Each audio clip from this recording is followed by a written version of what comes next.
oza mwana na ye ya solo kafuta kasi nazo avouer wani siko na nete siko bamaka papa na wa lobi liboso ya caméra ya bakisi ya bamagie na kati ya église olandi video yo moko mwana Sonny Kafuta réaction koloba nini par rapport à vidéo tomoni ya papa na Sonny Kafuta lobi bamagie na kati ya église omoni papa azalaka sincère eloko wa prêcher nanu comme ça koyeba parce que mabe na ya loba kango visa soki to akwisa mito na loba visa na ezatanga kanga loba ba image ya azali ezala croiser la télé na bandale to wipi yego ka télé na lobi ya sali azalaka sincère mais ni kambo ya lobi yo eza vrai que papa lobi eza vrai et puis a confessé en la moko en personne tant on a landaki on a kendeki na kutani na papa l'accès ba prévenir au moni yo pour le temps que journaliste Max Menga a tourné mission là si on a qui ça qui paye au moni puis à ce journaliste a sali ok il y a quand on là la question mais surtout a yo qui peut amener yango bon voilà c'est ça yo peut aux journalistes akoyamba yo soko sengo audience akoyamba yo ba jour yambaka. Shalom, shalom, bien-aimés dans le Seigneur. Un grand merci à vous tous qui êtes connectés sur notre meilleure chaîne. La voix céleste de la Lola, Iskabonzambe. Excusez, Iskabonzambe, Ekitaka, Naloyembo, Namaluape, Namisala, Bonzambe, Nabonzambe, Lola, Ezofuta, Simananto Yakolobake, Nzama, Boto, Koye, Bisuswa Pinamaso, Azo Serebiso, Elongo, Na. Pasteur fait amis à la bouche autorisée de l'Éternel depuis Zurich, na filo mukoya motema. Il y a bivens de homo depuis Londres, na maman Gisèle, Luke le motema papa Emmanuel et na Boston. La servante de l'Éternel, maman Sansi Kimbangu, la prophétesse, Nzama Lola Amonona, église Mobimaya, Sikomo de vie depuis Allemagne. Bonzambe, na Bonzambe. Yesunde Mosu qui si bien aimé les mains ne trouvent jamais toujours na cadre pour informer bino le lot au restaurant bien aimé na émission à la fois passée to meka un peu rebeta lisolo ya moko ya ba pasteur o ya zalaki adjoint ya pasteur Sonny Kafuta bien aimé concernant disparition na ye liwa na ye oyo ke a se retrouver qui to autant ba comme ya ba pasteur mususte mais baza ba pasteur o ba yebani vraiment makasi a se retrouver na milieu na bango et ba pasteur wana bien aimé ba initié na magie oyo e bengami kabal tuf pasteur comme on a ba do na ba butu ba makambo ebele bien aimé et pasteur ayo ko décision qui a que le retour belé pas Sonny Kafuta ba o ba initié qui ba pasteur musu ba bi que soki oteo tout bela okokufa mais ba commentaire mi ya rosa les auteurs John hotel biso extrait ya élément ya pasteur Sonny Kafuta bino mobola na explication et on se retrouve tout juste après. Voilà bien aimé et ali deuxième volume ya émission la fois passée pour mon équipe moko ya ba pasteur o ya yu koloba le pe to yambi moko ya bastia na Nzambe ya munene na mboka na biso oyo vanisi masolo côté ya yolo qui n'est pas présenté, que vous connaissez très bien, au nom des prophètes Josué Lonkamba, à qui je m'en vais dire shalom papa. Shalom frère Alvin. Bonne santé papa. Santé physique, morale et spirituelle correcte. Donc santé spirituelle, physique morale et correcte. Ah, pardon, nous avons la santé 3. Mais oui, et moi je suis psychologue. Nzoto physiquement, Aza en bonne santé, mais morale n'est pas bien. Ah, ok. Donc, Aza en bonne santé physiquement, mais spirituellement il est malade. Spirituellement il est malade. Maladie psychosomatique, maladie psychologique, il faut un psychologue. Il est fou, a un trouble mental. Mais typhoïde, non, malaria, tout, on y est bien, même tout est gagné. Maladie, on est en maladie psychologique. Voilà, ils ont un bon monsieur, ils ont démoniaque qui peut aller, ainsi de suite. Mais, on s'est retrouvé dans Ngolo Nzambe qui est santé morale, spirituelle et physique correcte. Merci beaucoup. L'homme de Dieu. Au retour de l'élément, il y a Sonny Kafuta. Réaction de l'opposant. Tant qu'on monite témoignage, Sonny Kafuta est mort à Zoloba. Il bosse un micro. Azobim, ça va secret. Il y a un micro. Il bosse à caméra. Réaction de l'opposant, magie dans l'église. Réaction nanga ezali que c'est la vérité. mon général Sony Kafuta Rockman le patriarche à lobby ezali vrai parce que c'est un homme où on a yebié na ndenge na ngamo côté mais Yesu nde mutu a lobelanga ya propos nae pe a recommandé nga na kende kuna. Je pense que vous connaissez l'histoire. Nga nazalaki Fazer et puis nakoli na couvent parce que na vu que frère Alvin depuis Casarema voilà très bien rejeté par tout le monde et tout et puis na longwe na couvent nde na ye na maboko ya ba pasteur et tout ce qui était passé boyebi yango. Alors j'ai souffert na surtout na balabala bien que na sali sport na za ceinture noire na karaté et puis na sa sous jiu-jitsu ceinture noire na deuxième dan na jiu-jitsu na kesa sous lit et pas mettre cabo. OK, azoya la peine église à Bongwana déjà à l'église et voilà mais na se retrouvé na balabala et na bise kufa tout et tout faisait.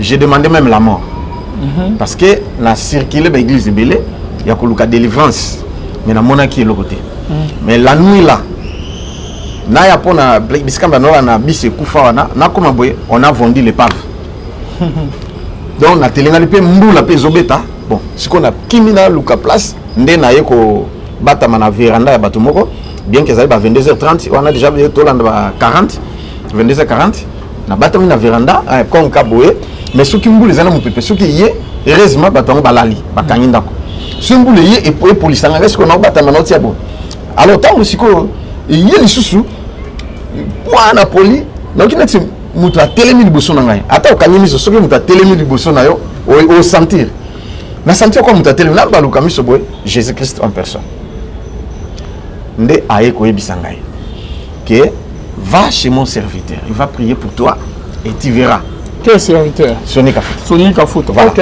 à l'action image na yakala je te mis que bembe sukebele nde webi ngala na biété nde ayo l'action siko image yo ya sali abi va là-bas c'est mon serviteur va prier pour toi à disparaître mais lokola toyoka kaka ndenge bato balobaka ata yo oyoka pe yango bato nde balobaka ndeka bato ba mesaloba azandumba aza magicien c'est là tout wana na Sony Kafuta oyoka pe samwana non kasi je suis franc que je azandumba aza magicien azamba kisi c'est là tout nde bato balobaka. OK mais siko ndenge bato balobaka pe na yoka pe kaka bongo na ndimaka sans toutefois que na vérifier alors na boy na kokinde une semaine après alors na yeko la na siko na eu place musola kana Land Rover siko na bonne ba vitre ezalite siko mbula pe ba période ya mbula siko wa et police na ido na pour la même na kati na bitien na leli na molitse na se suicider sur na sa ngavité sur na mibomi na kokelu felo pamba na bimika libanda na bina pour la kaka webika Kinshasa na ba mai ndenge tondaka na fukami kaka na se ambula na bando bondela na bandi koyemba nzembo nkolo nanga oza wapi enzambe nakobelela yo tata nzambe enzambe yambanga imwana baninga nyonso batonda bisengo bisoba oyo tokufeli nini koko semoko Adamu na Eva yango tata obwaka biso wapi ufumoza wapi nazoyemba nazolela on demanda la mort parce que na komi na suka na ju délivrance na passé na délivrance parce que bon histoire na webi ndenge na betaka do ngai des fois nga za bagarre voilà mais ba délivrance makamuso tout na ju batem na mayanjili na passé ba délivrance ainsi de suite na komi serviteur mais na sur le niveau yo donc souffrance de voilà ndé ayobi melanga pour la deuxième fois mais je teti ce monde est régi par de lois et des principes dont l'homme doit respecter et vivre les miracles. Assimiler la litouille. Retiens ce que je te dis. Les chrétiens sont les plus négligents du monde par rapport à d'autres religions. Mais toi, ne sois pas négligent. Va là-bas, c'est mon serviteur. Sinon tu vas mourir. Va là-bas, c'est mon serviteur. Il va prier pour toi et tu verras. À disparaître, date précise. Le 27 octobre 2007. Hein? Le 27 octobre 2007, allez, c'était un dimanche, dimanche, parce qu'ils allaient à Boutou samedi, mais déjà, il y a 2h, 3h, on a déjà tout côté dimanche. On est allé, on a inde na sendwe, bato pe bazalaki wana tout prière se bandaki na comme na retard na fandi pe na gradin ba yebi pe ngate côté à régie ba fandi ça na fandi nanga ti général pas bimi na bureau to telemi to yambi poto noé a petit et sili adu tu yo sa telema to sambela tango telema tindi si jali boso to sambeli deuxième akati abi bokata akati abi tiens Jésus Christ abimeli jeune moko wa patindi ah place na zalinga abi tiens aibinde ni ngapi na lobi atalo na mututi abi Jésus abimeli jeune moko pe atindi awa jeune mangaza awa Yesu abimeli ngalobi ngapi na fanda kanye na talana atali na gauche atali na droite pa frère ezayo yo yo yakao ba image ezali po soki na kosi yo zali journaliste ozali censé ya kosala ba investigation et voilà nde nake a prophétiser pour nangai a bondeli pour nangai nde obitoke na bureau près toke na bureau bi komelanga toutes les apparitions nde na bani ko koma ba apparition so Jésus bimelangai na oba ange ba bimelangai na comité esili na pesier atangiti oui bon ça va il faut une certaine formation et puis il faut reprendre mes études yende mutayo tangi sangai ti esili après ba formation pour tozui ba nyoso tout esili nde ba yeko consacrer ngai comme évangéliste na ye donc makambo nga na banda ko yoka na yeko trouver que là eza nango lukuta il n'est pas magicien qui cité et le côté ceux qui croient en moi partout dans le monde que naza sincère en moi et puis naza vrai serviteur qui croit le Seigneur mais yende muta atangisinga yende muta tinga maboko yende do na moni loka mabete so qui na kuta ke loka mabe parce que il faut qu'on le dise nde to ça l'émission bo yo moni que na magicien parce que on a serviteur de Dieu oko salani oko dénoncer parce que on a pas ko dénoncer alors tout dénoncer comme soute que sans toutefois vérifier parce que un intellectuel c'est celui qui reçoit l'information et il vérifie avant d'accepter parce que ceux qui ont vérifié comme aux journalistes oui de ko Tiffany Mukua na les Nazariens tango yamba kingai na pesi témoignage na ngai na wi naza mwana sango na kole na kuva tout aboya tetembe bien ka lekise mission obi bato na poto ba bengi ba obi ke ezafo bingi bazoko sabongo ngavite papa na azali abi oh tokokuta naye na bengi tokende inde na ndolo na aérodrome ndolo aéroport ndolo en face la maison de chez na bango zaona akutani naye yemoko sango a témoigner yango a filmer a bien ekoleka oui ekoleka ata yo soli okuta naye malheureusement bon pour la ngeza heureusement a démissionné à l'ongwe na sango siko déjà presque tolanda une année 8 mois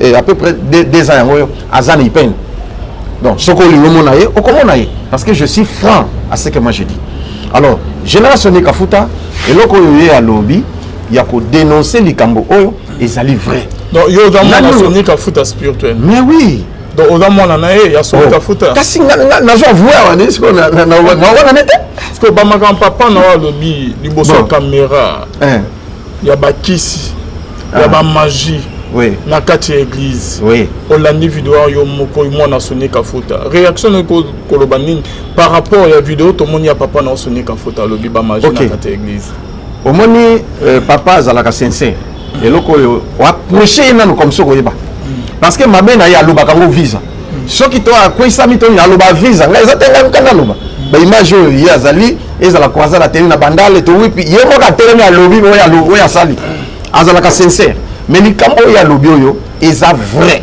pe eza vérité OK oui parce que nga pe nazalaka Saint Thomas o manga nazala Saint Thomas pour na kondima likam donc nako fungola parenthèse moko na lobi ke makambo eza vrai parce que oyebi en tant que journaliste bon ba côté na kabal juif bon ba côté na ordre de Melchisedec baza belé ba osala makambo yo longo banité eza conformément na saine doctrinité ba bungi nzela et puis bazwe égaré plaisir yango moni secrétaire naye ndenge papa lobi eza vrai et puis a confessé en moko en personne tango na landaki yango na kendeki na kutani na papa l'accès ba plève nyos omoni yo pour tant que journaliste Max Menga oyo a tourné mission na si ala kisa ki paye omoni puis à ce journaliste a sali OK yaka otala ala kisi ya surtout ayoki pe amoni yango bon voilà c'est ça yo pe aux journalistes akoyamba yo soko sengo audience akoyamba yo ba jour yambaka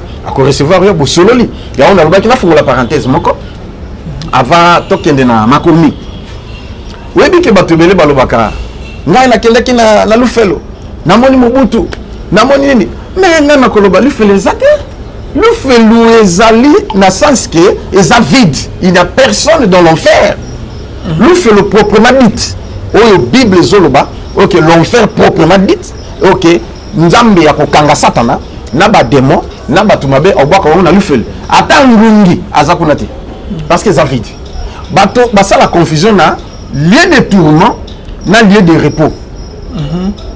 Bon sikoyo bato bakendeke poni koko na banga zalandoki to papa na banga zala magicien comme ça poni ni yake kuna kuta tata ni kuna te ouais on comprend poni ni ba dobite que Salomon za na lufu to kuti Salomon lufu poni ba dobite que on na kendeki na nini na kuti Barnabas to pe Judas na lufu na vite parce que bato bazana la Bible ce qui Judas a sumuka qui a trahi ça Yesu il fallait que c'est pas que goûter na lufu ah mais na kende lufu na kuti Judas Iscariote na kuti boye Obama mona raba Salomon pour la Salomon ya Bible azalaki na basi combien 1000 femmes et puis akene mikotonga ndako ya nzamba bikeko akeko fuka melana nda bikeko siko pas beaucoup na lufelute Moïse avait péché devant le Seigneur tango asumuki Moïse asumuki s'il fallait qu'il y ait nini qu'est-ce qu'il a fait bon voilà na fumoli parenthèse mon copain na loba likambo ya Mobutu nabi que général Soni Kafuta Rockman azali patriarche et azali quand même icône awana mboka na biso pe en Afrique nini oui c'est pas ça mwana yoki sango tango to sula na papa to fandi na ye abi bato balobaka Mobutu to kutia na lufelo Mobutu mais Mobutu akufi chrétien né de nouveau wana Soni Kafuta alobi nabi kasi na zolo ba vérifier information il y a peine dit ah papa Mobutu malembe papa nabi na fumeli parenthèse talisi caméra ok ko d'après pressé ya okanga ngote ah oui yo ndo fungoli yango ko d'après ça okanga te po na lobo okuta na papa na Soni Kafuta oui ayebiso ke Mobutu oui andimelaka Yesu lokola mokonzi po molikisi akufi pe baptême nouveau né oui né de ba o ba mona rien na lifelo Soni Kafuta papa na l'évangéliste a contredire bango oui Mobutu atana lifelo tana na lieu de repos oui yango ponga pe na ekoloba yo poza journaliste okende o mene ba investigation yenda ya misaki Mobutu ngo Yesu comment oui Soni Kafuta oui ba sera Mobutu ambaku mais yango na zolo ba relatele na ambition du solo opposé tant okuta na papa na Soni Kafuta nde solo ya Mobutu ya difelo wana na lisolo ya mega ofunga biso ngala bi ah papa Mobutu abi oh mais abengi frère Vicky yak je la cassette et ça cassette à VHS na magnéto tia wana tia les cassettes wana azuka batie cassette ya VHS ya batie yango ba fini play ah na moni na nsele ayambisi Yesu afukami ayambisi Yesu a passé délivrance tout na révérend na Ngwanda papa Ngwanda père son âme azalaki wana na ba sécurité bato bazalaki na mwa ba bondeli pona iti esili ake penza na fleuve a baptisé ye ba bimi pe na mai azui Bible apesi abi banda lelo na komi frère Désiré Mobutu basali pe moi nini et puis beseli après na mo susu na veille de prière oh na pigeon oh veille de prière na mo tout non c'est pas possible abi andimeli Yesu na 1995 ndazui baptême et na 97 na entrée afdel nde akei tina ni akina kokufa mais bato batikala kana image yake Mobutu tokutia na lufelo et comme ça ce sont des faussaires et des farceurs des escrocs oyoki nana lobi angoti na yoki sonité yoza journaliste soki ko contredire ngai kende na lokuta na papa oza journaliste ayamba mutu nyonso ndeni kasi papa Max Mbenga yo na za journaliste ayambaki ayeba kuta no émission bobotu balobi bobi ezandeni liwa ya mini tout oui ayambie alobi ndenge moko pe akoko yamba yo comme ça tourne ba question oyoka voilà nakangi parenthèse siko likambo ya liwa ya mosali na nzambo ya kufi ndenge pasteur David na moni lokola abungi muke to compte to sa confusion te na la repentance na la mort il y a deux choses différentes ok c'est-à-dire la repentance c'est ça et l'eau comme la mort est ça l'eau comme ça. Quelqu'un peut se repentir aujourd'hui, il peut mourir aujourd'hui, mais c'est pas grave. Parce que la vie et la mort, ils allaient même à Boka Nzambe, ils allaient à Boka Moussa Nzambe. Mais ceux qui vont même passer Nzambe, ils vont faire hein? Pour ndenga le week-end, à moi on a noté que tu peux abonder pour la moto, tu peux moto à se repentir sincèrement et puis à Koufi. Moi je dirais que c'est fort. Bon, Moïbi Azalaki na croix. À Ndimi Yesu à se repentir. Il fallait que la vivant à Koufate. Pourquoi Koufate? Nathan ici sur verset Matthieu chapitre 27. Bon, mais ambition la confusion. Oui, t'es une confusion, t'es une Bible là-bas. Bible là. Voilà, tout le temps on va verser. À comprendre. Mais si quelqu'un n'a pas maîtrisé la parole, qui n'a l'obité que Moutounia Chazaka la connaissance de la parole. Tu as maîtrisé le loba. On me raconte que ça biso bande bala na biso. OK, bande ko bozo la. Mosa na nzamba ye o ke ba initier ki na ba kisi kotu be pas soni ka futa. OK. Ayebise non papa ba yebise na so ke na lobi makambo na tubeli ke ba pasteur wamba initier na kaba juif ya ba kisi na okufa. Soni ka atubeli pas soni ka futa tangi liste ya ba pasteur nyonso to. Sonia prier. OK. Et ndeko wana ke ya kufi to ko lobani. Na ope ça c'est que ba okitiste wana ne ba leki. OK. Nathan c'est la puissance qui mot spirituel ou comment. Aujourd'hui ndeko wana ba bomier. Merci beaucoup ndeko Alvin. Ma question na yo. Avant natanga na koloba boy. La vie et la mort ils ala maboka mosala nzambe te. Parce que comme preuve basala nzambe pe bakufaka. Hein? Ton malade, ton poison, ton accident, ton fièvre, comme prophète Élisée, successeur Élie, a coufa la fièvre. Mais tant n'a kokaki. Non, avant âge. Tant n'a kenza mabongisa la samo qui kokaki. David dit Bible que David mourit après avoir rassasié de ses jours ici-bas. Élisée a coufa mukolo penzate qui a commis côté. Voilà. La baigne mort prématuré, mais a coufa na malade. Mais mort prématuré. Mais non, qu'est-ce que c'est ni disciple ya Élie azali jamais été azali papa. Ba umeli pété pas Élie a tikali a opéré ba miracle a kaboli ba mai ba ni tout mais fièvre bomier. Ce que ça la galelo ba ngalo moi ça nzama kufi na fièvre c'est que où t'es pas dans nzambe et où t'es pas bando quitter quand même. OK, ça va. Tout en casse. OK, vas-y. Matthieu chapitre 27 verset 1 dit tout ce qui attend à 5. Bon, na bandi kaka. Dès que le matin fut venu, tous les principaux sacrificateurs et les anciens du peuple tiennent conseil contre Jésus pour le faire mourir. Après l'avoir lié, ils le menèrent et le livrèrent à Ponce Pilate et le gouverneur. Alors Judas, qui l'avait livré, voyant qu'il était condamné, se repentit. Nana se repentir? Judas. Ok, merci. C'est que déjà ça les confessions, se repentir. Et rapporta leurs 30 pièces d'argent aux principaux sacrificateurs et aux anciens, en disant: j'ai péché, on livra les sangs innocents. Ils répondirent: que nous importe, cela te regarde. Judas jeta les pièces d'argent dans le temple, se retira et alla se pendre. N'habitez à Judas, c'était un apôtre. Il y a un expliqué. Judas, c'était un apôtre. Ok, Azalakina Jésus. Je l'appelle que confiance. Il chassait les démons, il guérissait les malades, un apôtre connu. Et Nzambe ayeko salake, bon, Judas ayo salake ateki Yesu. Pour Nambongo, Zimbongo. C'est un péché. À trahir Jésus.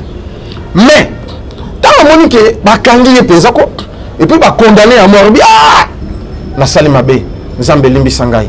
Je mal fait. Kasi il a regretté de son acte. Non, écoutez, Lisa, je réponds encore le verset. Ok.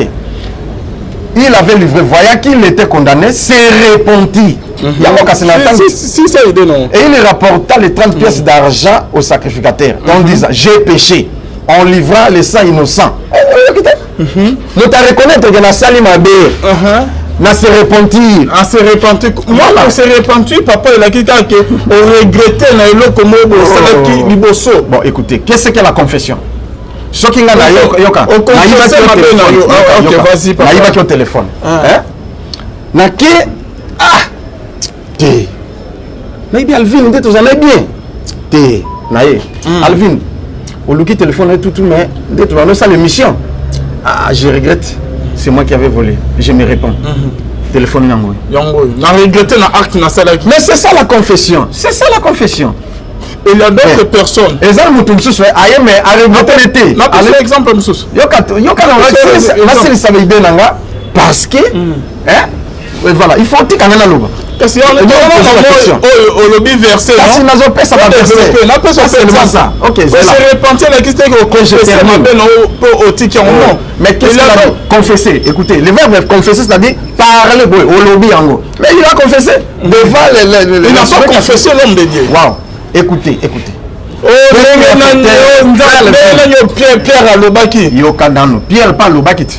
Pierre Alobaki. Et pas nan. Et pas dans Nzambi. Et pas dans ton localité. Pierre peut tout en verser. Verser au PC à Pierre. C'est la même chose. Je regrette. Je regrette. Parce que Dieu regrette d'avoir établi sa roue. Yoka dictionnaire royal Israël. Écoutez. Yoka, ok. Se repentir. Les amis. Ressentir les regrets d'une force avec le désir de la réparer.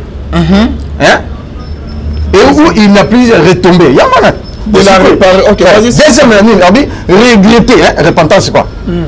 Et bien, regretter d'avoir fait ou d'avoir fait une chose. Ou regretter, c'est ça. Ce qu'on appelle la repentance, c'est la confession. Donc, au confesser dans mon ogonayo. Comme Judas, on a été comparé nos confessions.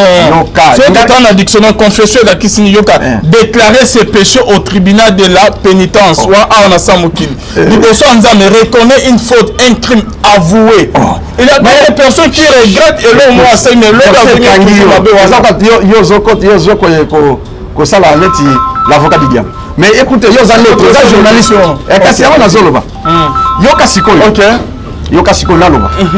Quand vous parlez, il a confessé, non? Il a reconnu, il s'est repenti devant les souverains sacrificateurs. Mais l'acte a été déjà commis. Mais à commettre acte. C'est quoi? Il faut se repentir que là, j'ai mal fait. On lui va laisser innocent. J'ai mal fait, je me réponds. Nazon Simba Wanabino, Yangoy. Histoire est Zaché, Azalaki Moïbi. Il était voleur. Aïbi, qu'est-ce qu'il a fait? Je regrette d'avoir volé les gens. Aujourd'hui, je me réponds. Je dois remettre tout ce que j'ai volé aux gens. Aujourd'hui, les saluts ont entré dans cette maison. Voilà. Il a regretté et il a réparé. Judas aussi, il a regretté, il s'est repenti, il a confessé. Confessé, c'est-à-dire, et pas dans la souveraine sacrificateur, qui complot. Non. Je regrette. Cet acte, je n'allais pas poser. Je l'ai posé. Il fallait que pardon pas dans Nzambi. En regrettant, on est beau sur Nzambi. Mais c'est quoi Nzambi, c'est quoi l'époque à Azalaki, Yesu Azalaki, parce que tout le monde avait pris fuite. Mais tu peux confesser, même devant l'homme de Dieu, même toi-même. Si on a prié, il faut quand même Nzambi Limbi Sangai, na salaki mabe et tout, na regretté, na kosala le exemple mon papa. C'est ça. Ok. Si on a mis la Bible dans psaume, David a bimina moi si ya militaire na ye. Ake musika abomié. Il y a prière à David. C'est que famille wana ke abomisi mo na bango. Oui. Abimina moi si na ye. Asali mokili mabe David liboso nzama zoloba.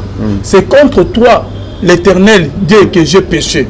Donc David a reconnu à quel point Nzam abo que on sait que limisi ndenge yo lobi ka kenaki ko s'excuser pas banani akena ofuna ba pharisé banani mais David a dit c'est contre seul l'Éternel que j'ai péché. Donc asumuki la na mokilité famille wana étalié wana prier psaume mais on a ramené tokozonga wa. OK, vas-y. On a ramené ce qu'on a vraie version que il y a na mokanda 2 Samuel chapitre 12. Bandi na verset 7 peut tokiti. Oyo kake. Pour na répondre peu na ba bandi konyoso bazana ignorance na tozo la lisolo na biso. Tokozonga, eza même lisolo. Pour oyo kasikoyo. 2 Samuel chapitre 12. Verset 7 tokiti. Tina se mais na sauter ba verset monsieur pour na porter l'essentiel. Yoka et Nathan dit à David, qui est cet homme-là? Ainsi parle l'Éternel, le Dieu d'Israël. Je t'ai oint pour roi d'Israël. Je t'ai délivré de la main de Saül. Je t'ai mis en possession de la maison de ton maître. J'ai placé dans ton sein les femmes, au pluriel, de ton maître. Et je t'ai donné la maison d'Israël et de Juda. na kiti lisusu pour na gagneta yoka awa car na 12 hein 2 Samuel chapitre 12 verset 12 car tu as agi en secret et moi je ferai cela en présence de tout Israël. David dit à Nathan j'ai péché contre l'Éternel. Ouais, c'est pour lui. Alobinam Masumuki contre l'Éternel. OK. Il dit ça qui et Nathan dit qu'est-ce que veut pas Nathan? c'est que les paroles de Judas pharisiens na bascribes là na silisa là fallait alors que na sumuki liboso nzambe nzambe limisanga là kasi na silisa c'est na silisa c'est là na silisa. OK, vas-y. OK. David alobini abi Nathan dit à David l'Éternel pardonne ton péché et tu ne mourras point. Mais parce que tu as fait blasphémer les ennemis de l'Éternel en commettant cette action le fils que tu es né qui t'est né mourra. Nathan s'en alla dans sa maison. L'Éternel frappa l'enfant de la femme d'Uri avait enfanté à David et il fut dangereusement malade.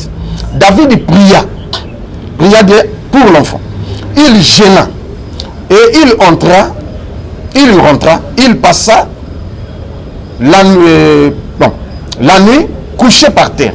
Les anciens de sa maison insistèrent auprès de lui pour le faire lever de la terre.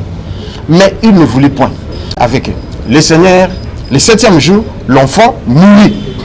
Bon, il y a un aussi quoi, avant tout ça, il y a un lobby qui soit se repentir. Il faut habiter kaka. Il y a un lobby qui soit reconnaître nabe à 5 bolimbis. Il faut habiter. Moussa Lanzamazana. Oui. Ah, ou Monique, moi non, as innocent. Mais David, étant que l'homme est selon le cœur de Dieu, a plié Zambé, a sengi bolimbis, Nzambabi na limbisio. A sengi be pona mwana, a sali jeune 7 jours, a zoli ate, a zomelate 7 jours à sec. Pona Nzambabi qui sa mwana wana. Mais Nzamba boy mwana nabi akufika. Siko tokoloba nini na poya. Au moins c'est-à-dire à confesser ma soum, mais moi na kufika bien qu'à confesser, à reconnaître ma ben mais l'enfant est mort. Est-ce que c'est là que vous entendez les pasteurs ou en j'avais commencé à dire ceci, que la vie et la mort sont au pouvoir de notre Dieu et non aux mains du pasteur. Voilà. Pour montrer, pour prouver aux gens, ceux qui me suivent, que l'iwa, pelobi qu'on a un bon ensemble. Tu peux gêner, prier, nous sommes au koufa, au koufi. Attends, le pasteur va y avoir au koufa. Ce qui veut dire que nous avons dit que au koufa, le pasteur va y avoir au bon de là, au kobi kanayo.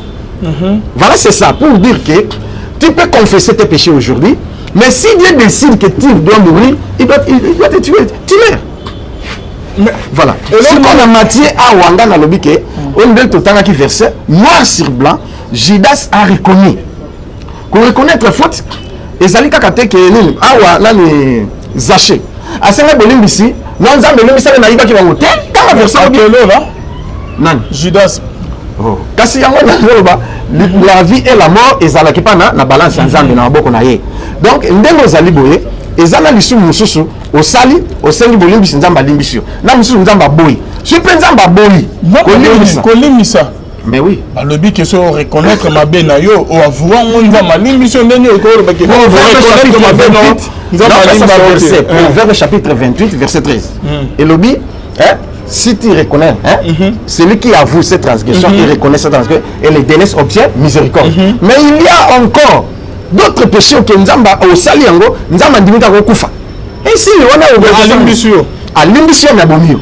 Monsieur Zabongo, monsieur pe Nzamba boko limbisa yo. Il y a des gens comme ça, Nzamba boko limbisa. Mais oui, Nzamba bina olimbiso te o kufa. Ici là. Ah bon? Eh oui. Au moins c'est que ah voilà. Et là là masum so to ça Nzamba olimisa te. Mais Matthieu chapitre 12. Oui, oui que ceux qui ont blasphémé contre le Saint-Esprit, c'est pas pardonné. Mais non, c'est un péché. C'est un péché. Voilà. Tous gens qui ça, dans Israël, bah ceux qui dans le désert. Mais nous avons nazo bomba bango. Moïse a intercédé encore limbisa ceux qui te ba ko prendre ba ko yaki na bango o bomba bango tu ça va na limbisa mais ba ko kufa bango sur le désert. Nana kotaki. Personne. Moïse. Ah, il faut tout le temps regarder si vous battez. Moïse, dans Exode chapitre 17. Oyoka. Faut Moïse à Salaki. Moïse, dans Exode chapitre 17, verset 1 à 7. Ban Israël qui pour sa main. Balelima, c'est là, tout.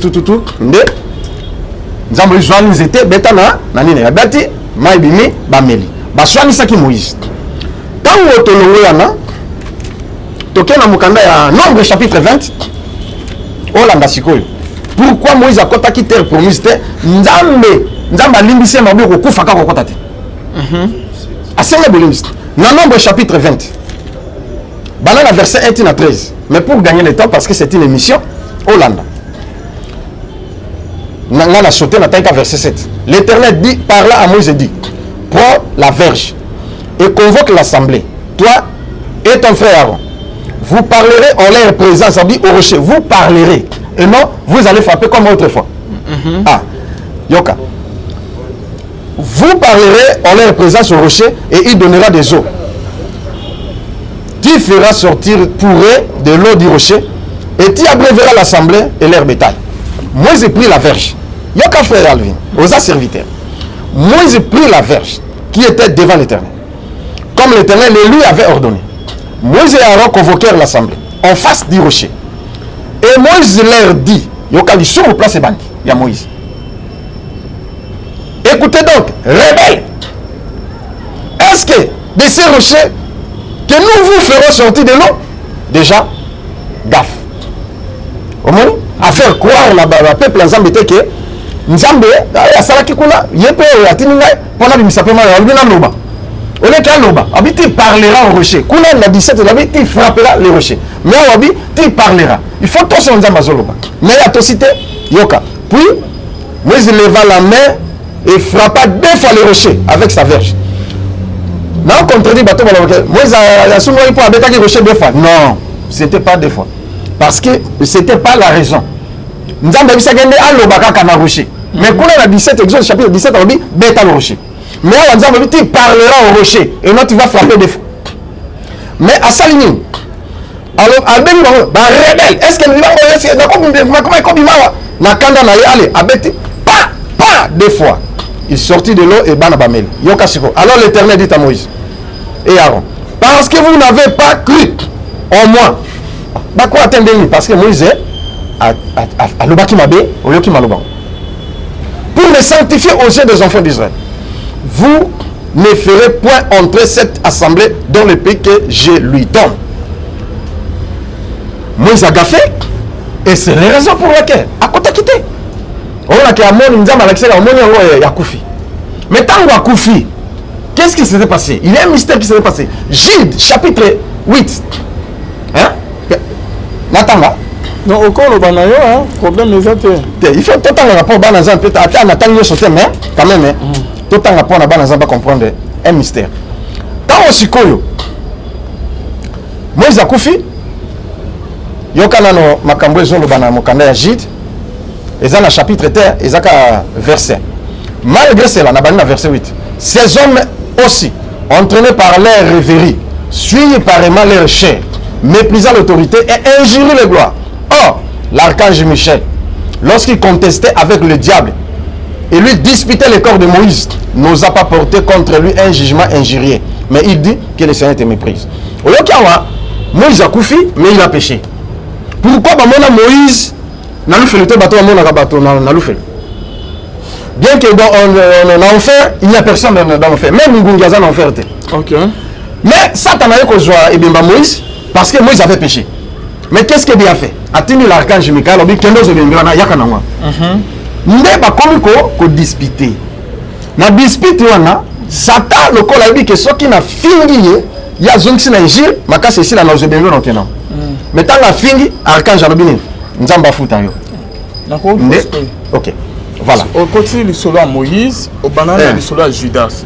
Ok. On dit que Moïse a malgré de désobéissance, mais nous avons atteint un jour pour vous béminer. Mais à Koufagi Kaka. À Koufagi. À Kota qui t'est promis. Est-ce qu'on y a dit que Kokota l'eau là, qu'on a la vie éternelle, et là déjà destiné, Bengama déjà n'a pas ok, bah Kota beaucoup de gens. Oui bien. Oui. Et d'après bah Bengama que basta na masumo basta na bolamba Kota na ba on dit fait. Oui bien. Oui. On dit mais quand même. Là c'est vrai, vous avez raison. On assure que Judas a Bengama que hier soir ça la prière à 17.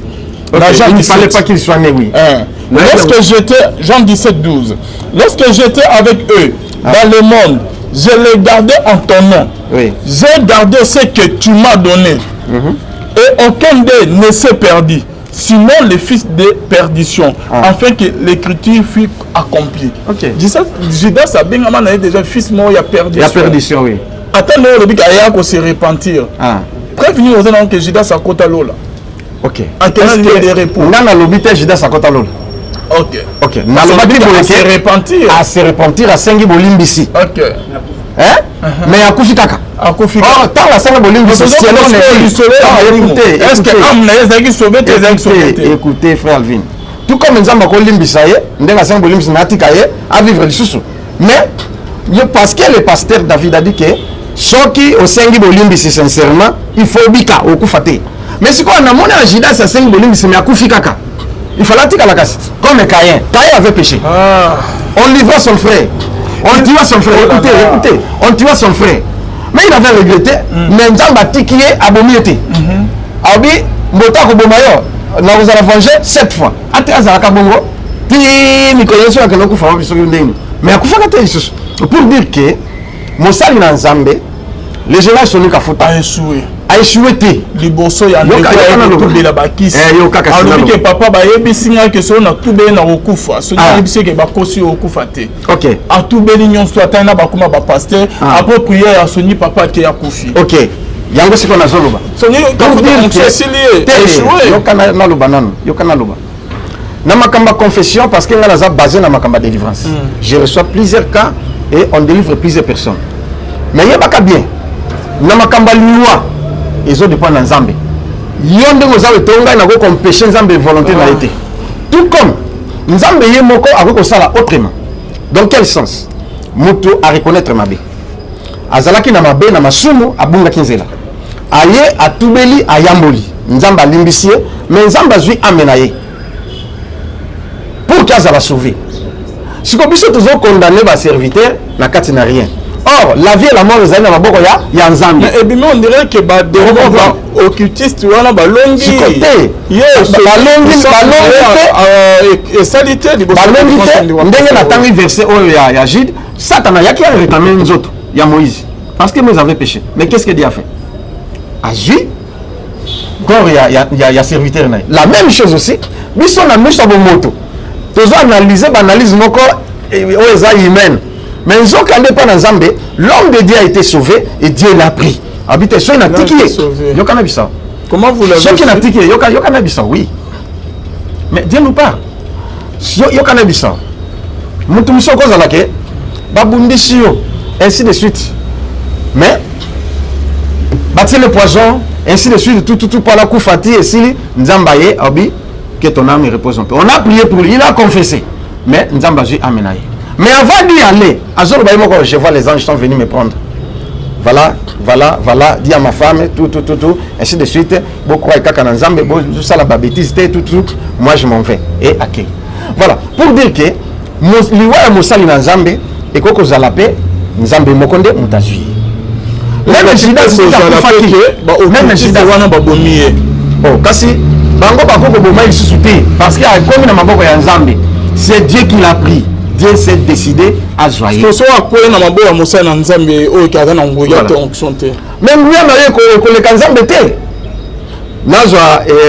a roi Ézéchias, Asali Mabe,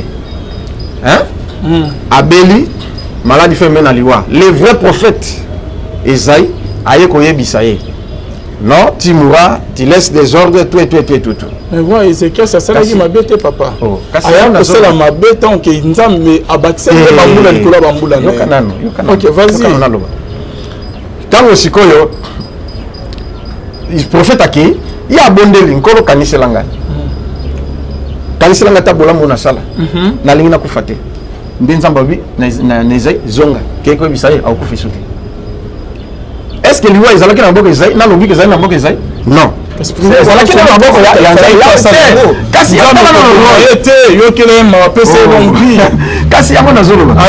le prophète a zongi sous Salobi, Nzamba Lobi au Koufa sous après 3 jours au Kubika. Donc, les prophètes, les vrais prophètes Esaïe que vous croyez, n'avaient pas même le pouvoir de tuer, ni même de donner la vie à ces rois. Ça dépendait de Dieu. Dieu s'est décidé à Moussali Naye. Attends, il n'y a pas bon de la quasi jeunesse, on a tiré qu'à bon de la tête. Non, il y a un azul qui écoute la Naye, ou qu'on a version news. On dit Sonic Kafuta. Les sessions les ont dit. Bango peut baser sur le pouvoir.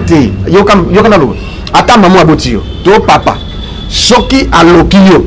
Soit nous avons beaucoup de choses. Attends, nous avons pas de voilà, pour dire que la vie et la mort, ils ont le pouvoir. Mon côté papa no oza makasi olongi na yo parce que pays la deuxième sujet na biso to sur cette émission il y a évêque Mukuna. OK. So ba coach la biso pe extrait Mukuna lobi que le qui a fait rigola. Tant ba memi pa na yazaki abela makasi ce qui 1 an et demi. Mukuna pendant prière na à la qui petit frère a fait rigola gigola o ya utokufa.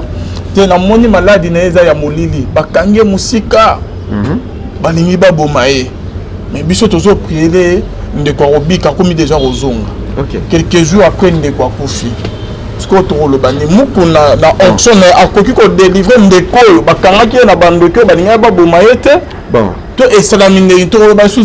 Merci beaucoup na ko répondre na moi mutuna et puis na répondre.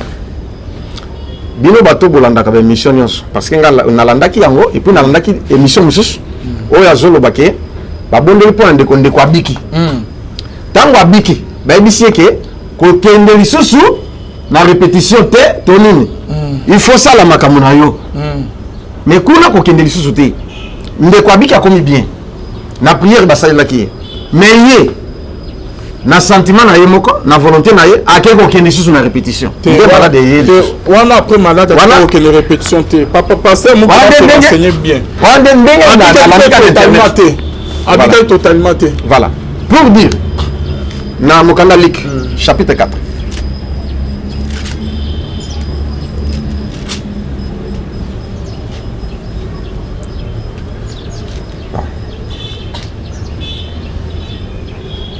excusez-moi. OK.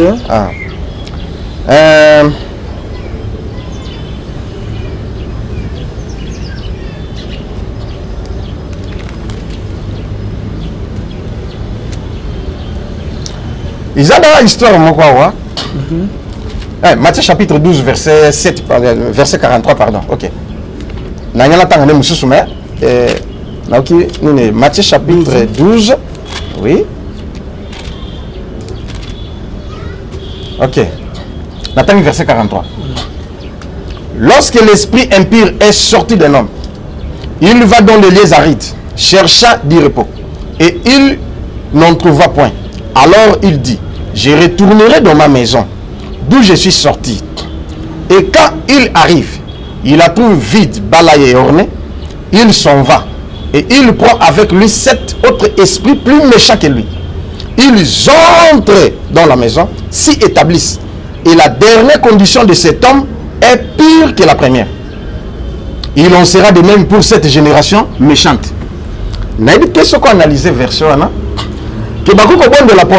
Si le corps est malade, à cause d'abiki n'imbalamoko. Mutumsusu pe abiki, mais le corps est malade de côté de autres. Moi, ma faiblesse, moi, tout et koko zangate, à quoi que se rétablit, malin. La délivrance, c'est le processus. Mais à Jésus-Christ, il y a moko. À Zolobanin. Ce qui peut bondir le point à la moto, moi, je vais dire, moto, il faut pas combattre la délivrance. Parce que vous avez ça dans le que, abattre la délivrance, amela masangate, asimbalinite, tout, ainsi de suite. Mais, parce que l'esprit de Babini Sangoki, et que les bons côtés, que les tirs remettent à tout. Babini Sangoki, il faut une mission dans tout. Jésus a zané na katinete. Parce que écoutez vide. Zané vide à Zelamon. Ndeba akeko za renfort. 7 autres esprits plus méchants que lui. Ba comme 8. Tant ba ko s'installer sous. Babi condition mutana et comme grave. C'est eux dina monoko ya Jésus. C'est-à-dire nazo contre la mututé, mais nazali ko défendre de la sainte doctrine sur la délivrance. Beaucoup bon de la pona ndeko. Abiki naye. Peut-être totalement, peut-être partiellement, et petit à petit. Pour tout même dans mon canal, Marc chapitre 8, où Jésus a abonné pour l'aveugle, ma biki bienté. Abengé du sous, abonné pour la deuxième fois. Et bon, mon bisogas. Tu comprends la pour nous même 2, 3, 4 fois ou plus. Voilà. Et ndeko soki ayebi combattre la délivrance te, ba demo tant ba koya ba moni que non, moto o to zwaki oui, mais Yesu azakati nete. Allez, ba ye tant boya ko sala ka dégâts ka ba et même na libamba la moko. Voilà. Pour dire que makamba délivrance to condamner na noter avant que ba ko consulter le Seigneur. Parce qu'il y a plusieurs personnes, plusieurs prophètes qui passent dans la mission pour condamner seulement. Mais ce que moi vie na bango, tout vie na bango. Yo za journaliste, Hollandais la vie pe ya batu. Landela na ba vie na bango même en secret, on va mona que non. Azane écoute musique. Si la Bible dit, voici le miracle qui accompagne ceux qui ont cru en mon nom. Ils chasseront les démons, ils imposeront les malades et les malades seront guéris. Ah. Donc ma boîte ya mo connaît pas le malade doit malamo te tine Jésus ba on na ba po. Là na pesi verset na ko longola midi mabe wala malamo te. Bon maboko ya Jésus pour ne bikisa ka veyo ka malamo te pour abiki malamo. Dans Marc chapitre 8. Mais c'était les mêmes jours où il y a bien beaucoup de mais c'est pas grave. Ce qui est le ban miracle il y a tout total il y a dosso et pas ba pasteur na la génération ils ont sous terre. Té. Alvin Bernard l'a invité à l'église. Hein pour l'église place des allées. Okuta na ba journaliste okuta na pe na ba technicien na biso ozo ba témoignage vrai vérifiable pour yebinga bandaka na sala manki on a té na manki on était on comprendre pour dire que ba miracle les années j'ai prié pour une personne 4 fois azana sida mbala beso abikité mbale abikité mbala misato abikité na mobutu mona ke pe yemba mbawa ayaka ko tungisa la yoso te na ko nzambe na sala ni do na zami mayele. Quand les 4 fois la bondeli, kende, ok ça l'examen, a kende boy abiki. Maman mususu na yambiye, mobala kufa na sida. Et puis il y a atikala na bana. Ye na bana mibale na sida. Aye, na yambiye to boni kaka mbala moko na bondeli. Paf, nzambi abiki, ye ça que ça l'examen. A kende boy, ezate na bana. Balonga ba kisu na nini mususu na inerbe. Ba seli analyse ne surtout et le côté. Ba tuna poto bola mbangai. Moi natanga comment ezate. A oumé na sida sel nango 12 ans. A melaka ki sipon, azape moi si, mobala kufa. Mais na boni na téléphone. Kaka une fois, nzambi ki ça l'examen. A kende boye lokoti. A fouti avion a yeti yawa. A bi na ndimité. A ki sur une herbe sali a yena ba résultat nyo correct. Azali nango te jusqu'à présent. Pour la kolobake, nzambe ya sala kana lolenge na ye. Biso toza batu. Nzambe nde yesu nda za nzambe. Mais ce que soki nzambe abondeli aveugle à moni mais l'étité a bengue pour la deuxième fois bondeli. Yo poko bonne répondre moto 1 2 3 4 fois même 10 fois ayeko bika 10e fois. C'est pas grave. Prophète Élisée vous croyez au prophète Élisée. Namana ayeko kuta naye. Il fallait bika ka une fois. Là c'est on voit kana mi kaka 7 fois. Première fois abikité. Deuxième fois abikité. Ti na 7e fois ndayeko bika. Pour la kolobake délivrance, topé guérison, c'est Dieu qui opère à travers nous. Ce que nous nous sommes dit, bon, il y a beaucoup de doute. Merci beaucoup, l'homme de Dieu, prophète José Lonkamba. Merci, Nabino Toubola. C'est la fin de notre émission. C'est juste une émission, Nabiso Nzela Lola. Est-ce que nous avons reçu du Satan dans le Moko? Maloba, et dans l'émission Nzela Lola, Togomi Nasuka. Donc, il s'agit de ces débats pour nous découvrir la vérité. Et quand il m'a commis bien aimé dans les Seigneurs, c'est un serviteur de Dieu à qui j'ai beaucoup de respect, pour nous considérer ma casse. Et là, juste ma question, ok, tout côté en profondeur, Bazali, verset dans les Écritures, net basa nanza, mais bas font la biso quoi. Merci, Nabianyos Toubola, Biso, papa, aujourd'hui, Malobaya Soukolo Binin. Hébreu chapitre 10, verset 26, ce que vous vérifiez, Pekuna. Totanga muke pour nasuki sawana. Hébreu chapitre 10 verset 26 nakiti muke et le Bible. Car si nous péchons volontairement après avoir reçu la connaissance de la vérité, il ne reste plus de sacrifice pour le péché. Mais une attente terrible d'un jugement et l'ardeur d'un fait qui deviendra les rebelles. Celui qui a violé la loi de Moïse meurt sans miséricorde sur la déposition de 2 ou de 3 témoins. De quel pur châtiment pensez-vous que sera jugé digne celui qui aura foulé aux pieds le Fils de Dieu, qui aura tenu pour profaner le sang de l'alliance? Parce que pasteur Ozuka Koufaki, il a profané le sang de Jésus. Il a nié Jésus, il a profané le sang de Jésus. Il y a un moment qui a dit que si nous péchons volontairement, Et donc, tu as châtiment et ensemble. Dieu peut le pardonner na boni parce que ça là qui m'a vu. Yango to banga nzambe to tiko sala masumu nanko. Biso bato to nzambe to kende te la ba ordre Melchizedek na ba cabal juif. Bango bazo nier Jésus, bazo boya Jésus. Lelo ba musa loi ke soki ba yoki mutate na komba Jésus ba monde. Na on était ba conférence musu ba invité biso la bato na par mégarde na ibakate na Apocalypse 22. Ba misi ba bis ba ni tout non eza conférence ba sala nzambe tout. To kende kuna mais on nie Jésus, on prêche ouvertement. Par ces étrangers qui étaient venus, ils disaient que vous voulez tout le royaume de cieux, royaume de cieux. Pourquoi le royaume de cieux? Là dans le royaume de cieux, Dieu va nous gouverner. Mais il nous a eu la terre, nous devons être ici pour gouverner nous-mêmes la terre. Le royaume de cieux, c'est quoi? Vous voyez qu'il y a un pasteur, il faut remplir ma fiche. Vous s'adhérer, vous aurez 5 000 $, 5 000 $, il y a s'adhérer et puis on va vous soutenir. C'est faux, il faut vous soutenir. Oh frère, on a tombé parce que vous avez mal fait. Il y a le royaume des cieux. Tandis que Jésus a dit dans Matthieu chapitre 6, a dit cherchez premièrement le royaume des cieux et sa justice. Toutes choses nous seront données par des cieux. Vous niez le royaume des cieux. Merci papa. Je suis sorti pour dire je suis en colère. Tout l'année. Pourquoi? Une colère sainte. Hein? Contre ma faux pasteur, ma faux prophète. Ce qui nous a appelé ça à ordre. Tout le monde connaît bango. Que Dieu vous bénisse. Merci beaucoup, prophète Josso Lonkamba. Bonzambe na bonzambe Lola Ezofuta. Si maintenant tu as koloba kenzamba boto koye. Lisu soit na masa zo ce contact ya papa yangwana. Ce qu'on peut ça rapidement papa. Plus 243 89 91 91 055. Plus 243 89 91 91 055. Ce que Belinga aux Zangamoko. Ce que je vais un message, peut-être notre tournée émission, peut-être dans Zotea ou dans prier. Et tout solo là, nous avons pas la vie. Merci beaucoup. Merci Nabino Yonstu Bolana. C'est la fin de notre émission. Bonzambe, na bonzambe, Lola, Ezofuta. Si maintenant tu as koloba kenzamba boto voyez, l'issue soit na maso, azo c'est épisode de mon adjoint camarade. On se retrouve à la prochaine baille. La salle manque on a été, la manque on était. On comprend. Pour dire que bah miracle les années. J'ai prié pour une personne 4 fois. Azana Sida, Mbalak Beso, Abikite. Mbalin Balé, Abikite. Mbalamisato, Abikite. Namogutu. Mais Yembamba, Ayaka, Kotungi Sala, Yosote, Nagonzambe, Nasalanido, Nazam Mayele. Tant que 4 fois la Bondeli, Malbo, Kende, ok, ça l'examen. Ah, Kende Boy Abiki. Maman Moussou na Yambiye, Mobala Koufa na Sida. Et puis, il y a Atikala na Bana.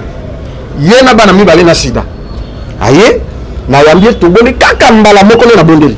Paf, nzambi abiki, yesa que ça l'examen. Akende boy. Ezate na ina bana. Balonga ba kisu na nini mususu na inerbe. Ba seli analyse ne surtout et le côté. Ba tuna poto bola mbangai. Mwena tanga comment ezate. A ume na Sida sel nango 12 ans. Amela ka kisipon, azape mwasi mobala kufa. Mais na boni na téléphone. Kaka une fois, nous avons vu que ça l'examen. À quel niveau est le côté? A foutu avion à Yetiawa. A bien en dignité. À qui sur une herbe à saler à y'en a des résultats nous sont corrects. Azani n'a pas jusqu'à présent. Pour la colobake, Nzambe ya sala kana lulenge na ye. Biso toza batu. Nzambe nde yesu nda za Nzambe. Mais si soki Nzambe abondeli aveugle à moni meletité a bengue pour la deuxième fois bondeli. Yo poko bonne répondre moto 1 2 3 4 fois même 10 fois, ayo ko bika 10e fois. C'est pas grave. Prophète Élisée, vous croyez au prophète Élisée. Namana yoko kutanaye. Il fallait bien qu'il y ait une fois. Il sait on voit qu'on a mis 7 fois. Première fois, abikité. Deuxième fois, abikité. Ti na 7e fois ndaye kobika. Pour la kolobake, délivrance, topé guérison, c'est Dieu qui opère à travers nous. Ce que nous nous sommes dit, bon ya boko bika, no bik sabile té. Quand tu doute.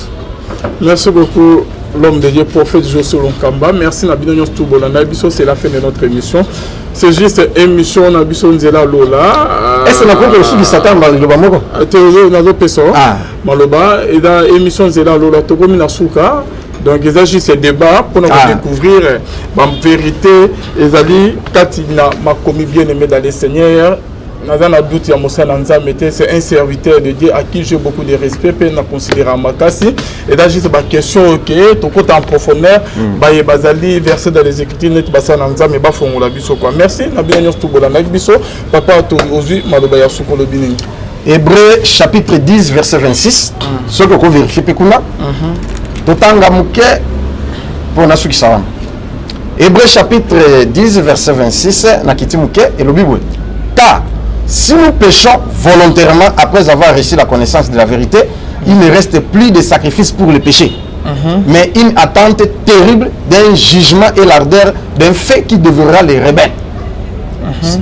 Celui qui a violé la loi de Moïse meurt sans miséricorde sur la déposition de 2 ou de 3 témoins. De quel pur châtiment pensez-vous que sera jugé digne celui qui aura foulé aux pieds le Fils de Dieu, qui aura tenu pour profaner le sang de l'alliance? Parce que pasteur Ozuka Koufaki, il a profané le sang de Jésus. Il a nié Jésus, il a profané le sang de Jésus. Il y a un moment qui a dit que si nous péchons volontairement, et donc le châtiment est ensemble. Dieu peut le pardonner na bonnie parce que ça là qui m'a dit. Il y a un autre bang ensemble, tout ce que ça m'a soumis encore. Bishop a tout dit ensemble, tant qu'il était là-bas dans Melchizedek, na ba cabal juif, bango bazo nier Jésus, bazo boya Jésus. Les lois ba musa loi que ceux qui ba yoki mutate na komba Jésus ba monde. Non, on était ba conférence musu ba invité biso la ba toi par mégarde na ibakate na Apocalypse 22. Ba misi ba bis ba ni tout non, et ça conférence ba ça ensemble tout. Tant qu'il ne connaît mais on nie Jésus, on prêche ouvertement. Par ces étrangers qui étaient venus, ils disaient que vous voulez tout le royaume de ces royaumes, mais c'est pourquoi le royaume de cieux? Là dans le royaume de cieux, Dieu va nous gouverner. Mais il nous a donné la terre, nous devons être ici pour gouverner nous-mêmes la terre. Le royaume de cieux, c'est quoi? Vous voyez qu'il y a un pasteur, il faut remplir ma fiche, vous s'adhérer, vous aurez $5 000, $5 000, il y a un s'adhérer et puis on va vous soutenir. C'est faux, c'est faux, on n'a pas soutenir. Oh frère, on a tombé parce que vous aviez mal fait. Il y a le royaume des cieux. Tandis que Jésus a dit dans Matthieu chapitre 6, a dit cherchez premièrement le royaume des cieux et sa justice. Toutes choses nous seront données par des cieux. Vous niez le royaume des cieux. Merci papa. Je suis sorti pour dire je suis en colère. Pourquoi? Une colère sainte. Hein? Contre ma faux pasteur, ma faux prophète. Ce qui nous a appelé ça va ordre. Tu vas nous cogner bango. Que Dieu vous bénisse. Merci beaucoup, prophète Josso Lonkamba. Bonzambe na bonzambe Lola Ezofuta. Si maintenant tu as koloba kenzamba boto koye. L'ici soit na mansa zo c'est ce contact il y a papa yanwana. Ce qu'on peut ça rapidement papa. Plus 243 89 91 91 055. Plus 243 89 91 91 055.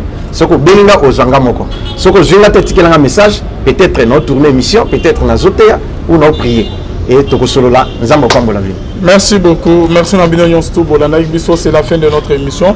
Bonzambe, na bonzambe, Lola, Ezofuta.